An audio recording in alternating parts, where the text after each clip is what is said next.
আসসালামু আলাইকুম। আমি মোহাম্মদ মিরাজ ইসলাম। সোশ্যাল মিডিয়া ডিজাইন নিয়ে কাজ করছি। তো এই পর্বে আমরা শিখব সোশ্যাল মিডিয়া ডিজাইনের বেসিক ধারণা। তো সোশ্যাল মিডিয়া ডিজাইন আসলে মূলত কি? আমি ফিজিক্যালি একটা করে দেখাচ্ছি।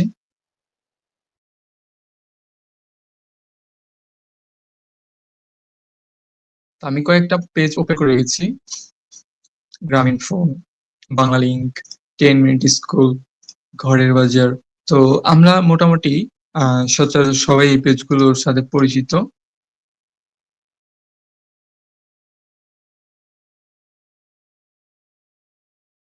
ওকে। তো এই যে আমাদের সামনে যে ডিজাইনটা আছে, টাইপোগ্রাফি, এলিমেন্ট, লোগো প্লেসমেন্ট, এই সমস্ত কিছু নিয়েই কিন্তু একটা সোশ্যাল মিডিয়া ডিজাইন। আমরা এখানে দেখতে পাচ্ছি গ্রামীণফোনের লোগো এবং পাশে বিকাশের লোগো। আচ্ছা, এরপরে আমরা আসছি হচ্ছে 10 মিনিট স্কুলে। ওকে, 10 মিনিট স্কুলে আসার পর আমরা কি দেখতে পারতেছি যে আমাদের সামনে একটা কভার ডিজাইন। হ্যাঁ, এটাও কিন্তু একটা সোশ্যাল মিডিয়া ডিজাইনের মধ্যে পড়ে। ওকে, তো গ্রামীণফোনের এখানে দেখেন তাদের ব্লু টি-শার্ট এবং এখানেও একটা শেপ আছে, এটা হচ্ছে ব্লু কালারের। ওকে, আমরা যদি 10 মিনিট স্কুলে যাই তাহলে দেখতে পারবো যে এখানে লালের ছড়াছড়ি, তাই না? এরপরে আমরা আরেকটা ডিজাইনে যদি যাই, এটা হচ্ছে বাংলালিংকের একটা ডিজাইন।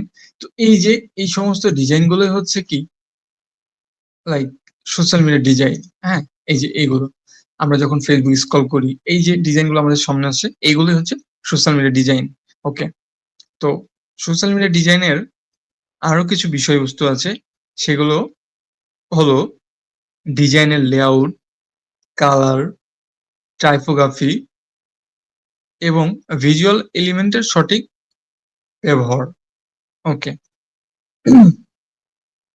তো আমরা এই ডিজাইন কি দেখতে পাচ্ছি? একটা প্রোডাক্ট, হ্যাঁ, টাইপোগ্রাফি, লোগো প্লেসমেন্ট, এরপরে নিচে আছে কন্টাক্ট ইনফরমেশন।